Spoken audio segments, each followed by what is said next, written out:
the side, and I watched his long lashes flutter as he kept his eyes steadfast on mine. "What's smitten mean?" He seemed to think about it for a moment before shrugging slightly. "Heck if I know. Probably that I'm doing something silly again." "Did—" I swallowed thickly. "Did the rooster die?" His light brows furrowed. "Yeah, Daisy, it's dead."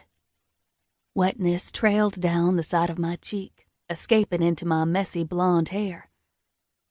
"Don't cry." Quinn's face crumpled, and he squeezed my hand. "Hey, maybe we can bury him." Sniffling, I asked, "Really? How?" He smiled and let go of my hand, getting up before grabbing it again to help me to my feet. "Come on, I'll show you." We raced each other back to the barn, the sky now blanketed in black, and heard Quinn's mom calling him from the porch of their big ranch-style home. He hollered, "2 minutes, Mama." Grabbing the kid-sized shovel from the set he'd gotten last Christmas, he led me over to the willow tree in the back field, where our favorite tire swing swung gently in the breeze. Sitting down, I watched as Quinn struggled to dig, then decided to help him. I got on my hands and knees, digging at the dirt with my hands, until we had a shallow hole that just might be big enough for the poor rooster. Sitting on the tire swing, I watched as he raced back to the barn, listening to the sound of the crickets chirping, while the cool air washed over my flushed cheeks. He returned 5 minutes later, telling me to close my eyes. I did, knowing what he was about to pull from the sack in his hands. I heard the dead rooster tumble to the dirt with a thud. "Okay, want me to cover him up?" Nodding, I opened my eyes but kept them averted while he shoveled the dirt into the hole we'd dug.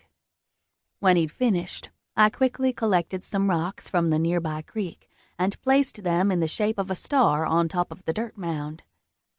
"Why a star?" Quinn asked. "So he's not alone.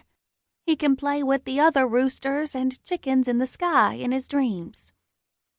Quinn was looking at me funny when I stood, brushing the dirt from my hands onto my pants. "What?" I asked absently and started walking back to his house. "I'm gonna marry you someday, Daisy June." My breathing stopped at the same time my feet did. Spinning around, I stuck my hands on my hips and planted a smirk on my face, hoping it hid the weird feeling bubbling in my tummy. "Really?" He nodded, grinning like he did when he acted like he knew everything. "Yep. One day, after we get done with college and I take over this farm, you'll be my wife." He stepped closer, and my heart started beating scary fast. "And I'll make sure you never have to see another rooster get its head chopped off again." Grabbing my hand, he leaned down, and I felt the warm brush of his lips on my sticky cheek. He didn't say anything else, and neither did I. We trudged back through the weeds with grins on our faces and the stars glowing behind us like a smiling audience. I didn't realize what had happened at the time, why I felt like I could hear my heart echoing in my ears, or why I couldn't stop smiling for days afterward. Looking back, I realized that was the first time Quinn Burnell stole a huge chunk of my heart. 2. Daisy. Present. Unpacking my comforter from one of the last boxes, I tried not to roll my eyes. "Mom, you seriously left like an hour ago. I'm fine." She made a whining noise in my ear. "Oh, I'm sorry."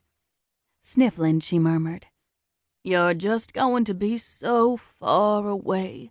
I thought I could handle it, and, oh, hell. Just let me wallow and worry for a little longer, okay? I need it." I wedged my phone between my ear and shoulder, tucking the last corner of the fitted sheet over the single mattress.